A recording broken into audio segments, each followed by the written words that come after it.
Do you think transferring data from a PDF to Excel is a boring and time consuming task?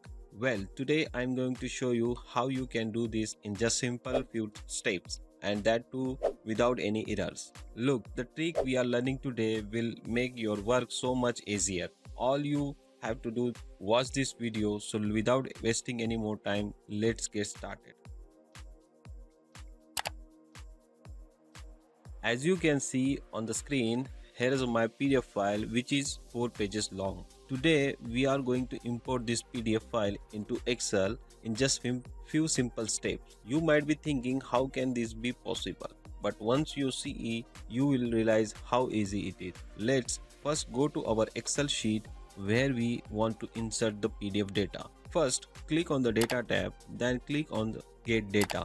Next, click on the from file and select the PDF. Now choose the PDF file from your system. Once you select the file, the navigator menu will open where you will see the 4 pages of your PDF. Here you can select the pages you want. I'm going to select page number 4 because that's where my data is properly formatted. Once you click load, just watch as the entire table gets loaded into Excel without any errors. See how easy was that? You have just transferred your PDF data to Excel in a single click. And this is super helpful when you have lot of data that would be otherwise take forever to manually copy paste.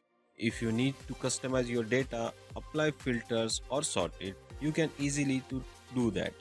Excel has plenty of options to help you arrange your data in the perfect format. If you want to convert this table format into a normal Excel format, just place your cursor on any cell of the table, go to table design and click on clear to remove the table style. And if you want to remove the header filter, simply click on the convert to range and that's it. Your table will now be in the normal format without any filters. So friends, that was your quick and easy guide on how to transfer your PDF to Excel without any hassle.